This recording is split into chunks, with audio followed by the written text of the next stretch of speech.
Welcome to clear WBPSC. আমাদের চ্যানেলে তোমাদেরকে স্বাগত জানাই। আমরা একটা এমসিকিউ এর সিট জানতে চলেছি সমস্ত বিষয়ের উপরে, যেগুলো তোমাদেরকে কভার করবে সামনের যে পরীক্ষাগুলো WBSSC group C and D, WBPSI constable, KPSI constable এবং অন্যান্য যে সমস্ত প্রিলিমস এক্সাম যেমন ক্লার্কশিপ, মিসলেনিয়াস, এমনকি ডাব্লিউবিসিএসের যে প্রিলিমস, সমস্ত এই প্রিলিমসগুলো কভার করবে। আমরা আগে এরকম প্রিলিমস এমসিকিউ সিরিজ করেছিলাম, আবার তোমাদের রেগুলার তোমরা ভিডিও পাবে, প্রতিদিন তোমরা বিভিন্ন বিষয়ের উপরও ভিডিও পাবে।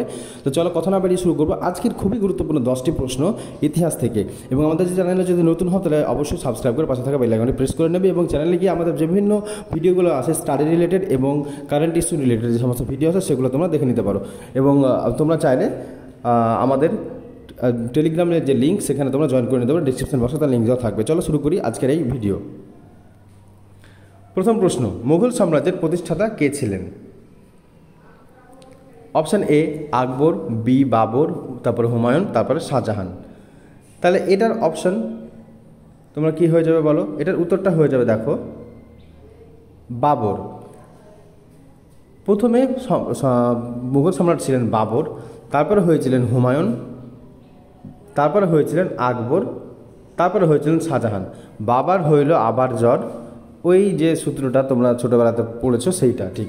এবং এইখানে পাশের ম্যাপে আমরা দেখতে পাচ্ছি 1700 সালে মুঘল সাম্রাজ্যের যে কলেবর, যে আয়তন যেটা ছিল প্রায় বর্তমান যে ভারতের সমগ্র ভারত সহ পাকিস্তান, আফগানিস্তান সমস্ত জায়গাতে তার একটা ম্যাপ এখানে আমরা দেখতে পাচ্ছি। তাহলে আমরা দেখব এটার উত্তরটা কি হয়ে গেল? এটার উত্তরটা হয়ে গেল যে বাবর। তারপরে প্রশ্ন আমরা চলে যাব। তারপরে প্রশ্ন, পানিপথের যুদ্ধ, প্রথম যুদ্ধ কবে সংঘটিত হয়েছিল? পানিপথের প্রথম যুদ্ধ অর্থাৎ যে যুদ্ধের মাধ্যমে বাবর মুঘল সাম্রাজ্য প্রতিষ্ঠা করেছিল আমাদের এই ভারতবর্ষে, সেটা হচ্ছে 1526 খ্রিস্টাব্দে। 1526 খ্রিস্টাব্দে এই যুদ্ধে আকবর ব্যবহার করেছিল রুমি কৌশল। এটা ভেরি ভেরি ইম্পর্টেন্ট, রুমি কৌশল ব্যবহার করেছিলেন। এই রুমি কৌশলের মাধ্যমে কিন্তু তার জয়লাভ করা বেশ সহজ হয়েছিল। এবং ভারতে প্রথম বারুদের ব্যবহারও করেছিলেন বাবর। বারুদের ব্যবহারও প্রথম কিন্তু বাবরই করেছিলেন। এবং তিনি ইব্রাহিম লোদির সাথে যুদ্ধ করে জয়লাভ করেন এবং মুঘল সাম্রাজ্যের প্রতিষ্ঠা করেন ভারতবর্ষে। পাশের ছবিতে দেখা যাচ্ছে সিকান্দারা, যেটা আকবরের কবরস্থান, যেখানে আকবরের কবর আছে আগ্রাতে। চলে যাব তারপরের প্রশ্নে। হুমায়ুন নামা কার লেখা? হুমায়ুন নামা লিখেছিলেন, অপশানটা দেখো, গুলবদন বেগম, আবুল ফজল, ফৈজি, বদাউনি। এটা লিখেছিলেন গুলবদন বেগম, অপশান এ। এবং গুলবদন বেগম ছিলেন হুমায়ুনের বোন গুলবদন বেগম। এবং হুমায়ুনের মৃত্যু হয়েছিল লাইব্রেরির সিঁড়ি থেকে পড়ে।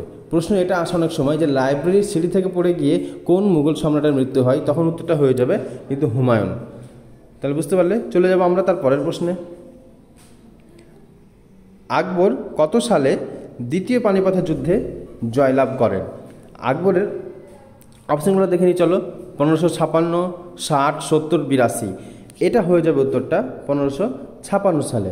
এবং আকবর যখন এই যুদ্ধে জয়লাভ করছেন তখন তার অভিভাবক ছিলেন বৈরম খান, তিনি নেতৃত্ব দিয়েছিলেন। অপরদিকে ছিলেন হিমুর সঙ্গে যুদ্ধ হয়েছিল বৈরম খানের। আর মুঘল সম্রাট সেই সময় ছিলেন আকবর। তাহলে এটা উত্তরটা হয়ে যাবে পানিপথের প্রথম যুদ্ধ আমরা দেখলাম 1526, এবং এইখানে এটা দেখতে পাচ্ছি 1556। এটা কিন্তু ভেরি ভেরি ইম্পর্টেন্ট, তোমরা এটা মনে রাখবে, এটা কিন্তু ভেরি ভেরি ইম্পর্টেন্ট। চলে যাব তারপরের প্রশ্নে।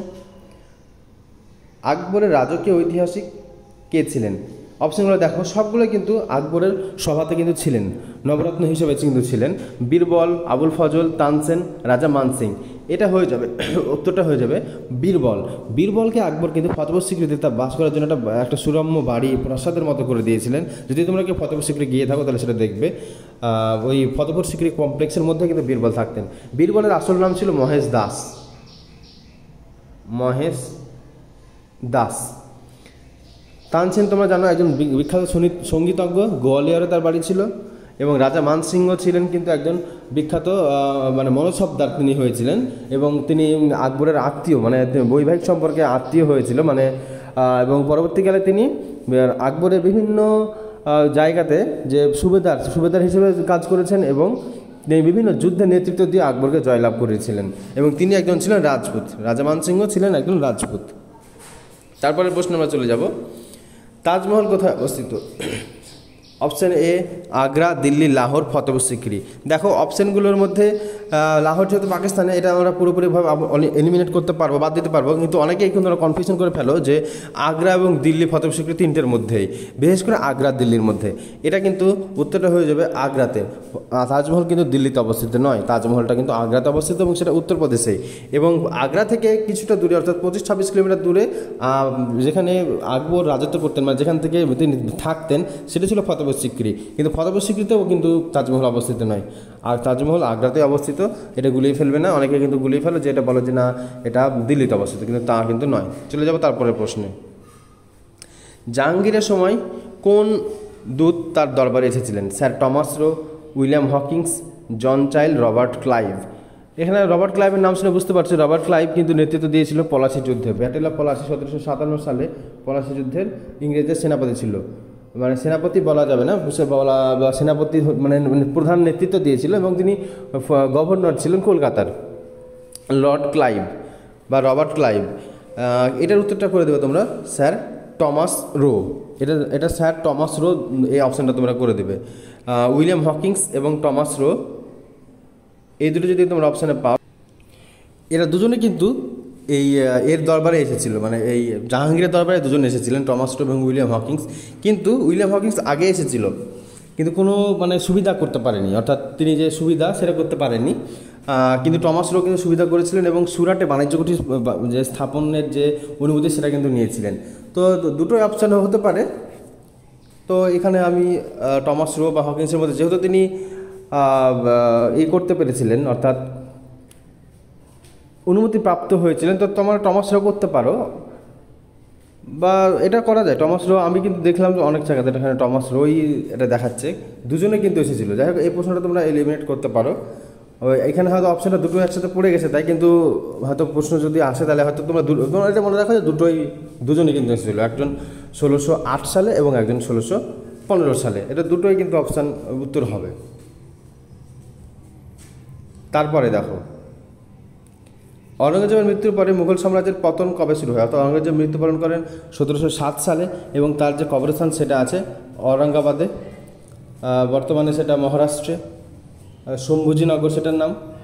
তো এটা ছিল তার মৃত্যুর পরে, কিন্তু মানে মুঘল সাম্রাজ্যের ডেক্লাইনটা কিন্তু শুরু হয়। চলে যাব তারপরের প্রশ্নে। মুঘল সাম্রাজ্যের শেষ সুবেদার কে ছিলেন বাংলাতে? এটা উত্তর দেখো, এটা অপশান দেখো কী কী আছে। আলিবর্দী খাঁ, মুর্শিদকুলি খাঁ, সিরাজউদ্দৌলা, সুজাউদ্দিন, মোহাম্মদ খান। এটা কিন্তু औरंगजेब পাঠিয়েছিল, এই যে মুর্শিদকুলি খাঁ তাকে পাঠিয়েছিল বাংলার সুবেদার করে, এবং তিনি রাজধানী ঢাকা থেকে তিনি নিয়ে আসেন, মুর্শিদাবাদে নিয়ে আসেন, এবং মুর্শিদাবাদের নাম তখন ছিল মুর্শিদাবাদ, এবং সেই নাম পরিবর্তন করে মুর্শিদাবাদের বর্তমান যে নাম মুর্শিদকুলি খাঁর নাম অনুযায়ী মুর্শিদাবাদ করা হয়, এবং সেখানে রাজধানী স্থাপন করে তিনি মুর্শিদাবাদ শহরকে একদম খুবই আধুনিক, সেই সময়ের আধুনিক শহর করে তোলেন। এবং রবার্ট ক্লাইভের বর্ণনাতে আছে যে মুর্শিদাবাদ সেই সময় লন্ডনের থেকে বেশি জৌলুসপূর্ণ শহর ছিল, এবং তিনি ছিলেন শেষ সুবাদার। তারপরে কিন্তু সবাই স্বাধীনভাবে নবাব হিসেবে কাজ চালিয়েছিল, কিন্তু তারা মুঘলের বশ্যতাটা স্বীকার করতো মৌখিকভাবে বা আনুষ্ঠানিকভাবে। সব ক্ষেত্রে তারা মুঘলকে প্রথমে রাখতো, এবং এখান থেকে তারা উৎকোচ বলবো না, যে হয় মানে যেটা ট্যাক্স বা যেটা, সেটা কিন্তু এখান থেকে পাঠাতো। রাজস্ব সেটা কিন্তু মুঘলদেরকে কিন্তু এখান থেকে পাঠাতো, এবং একটা সময় সারা মুঘল সাম্রাজ্যের যত সম্পত্তি, যতটা রাজস্ব যেত তার টোটাল সমস্ত জায়গা থেকে তার অর্ধেকই যেত এই বাংলা থেকে। চলে যাব তার পরের প্রশ্ন, অর্থাৎ শেষ প্রশ্নে। আমি 10টা প্রশ্ন দিয়েছিলাম। ভারতের শেষ মুঘল সম্রাট কে ছিলেন? ফারুক সিয়ার, দ্বিতীয় শাহ আলম, বাহাদুর শাহ জাফর, দ্বিতীয় আকবর। এখানে বলে রাখে ফারুক সিয়ারের ফরমান তোমরা জানো 1717 সালে যারা এই বাংলাতে বিনা শুল্কে বাণিজ্য করার অধিকার দিয়েছিল যে মুঘল সম্রাট। তারপরে দেখাবে দ্বিতীয় শাহ আলম বা শাহ আলম দ্বিতীয়, তিনি ছিলেন যখন অযোধ্যাতে বক্সারের যুদ্ধ যখন 1764 সালে, তখন মীর কাসিম এবং অযোধ্যা নবাব সুজাউদ্দৌলা এবং দ্বিতীয় শাহ আলমের জোটবদ্ধ হয়ে ইংরেজদের বিরুদ্ধে যুদ্ধ করেন, কিন্তু তারা হেরে যান। তাহলে তখন তিনি ছিলেন মুঘল সম্রাট। তারপর অপশন হলো বাহাদুর শাহ জাফর। এটাই হবে প্রথম মানে উত্তরটা হবে অপশান সি, অর্থাৎ এই বাহাদুর শাহ জাফরকে কিন্তু মুঘল শেষ সম্রাট ছিলেন, এবং তাকে ভারতের যারা সেনা ছিল তাকে ভারতের আবার পুনরায় সমগ্র ভারতের সম্রাট হিসেবে ঘোষণা করে তারা মহাবিদ্রোহ করে, কিন্তু জয়লাভ করতে পারেনি, এবং বাহাদুর শাহ জাফরকে রেঙ্গুনে নির্বাসিত করা হয় এবং সেখানে তিনি মৃত্যুবরণ করেন। বর্তমানে তাদের বংশধর বেগম সুলতানা বলে একজন আছেন, হাওড়াতে থাকেন।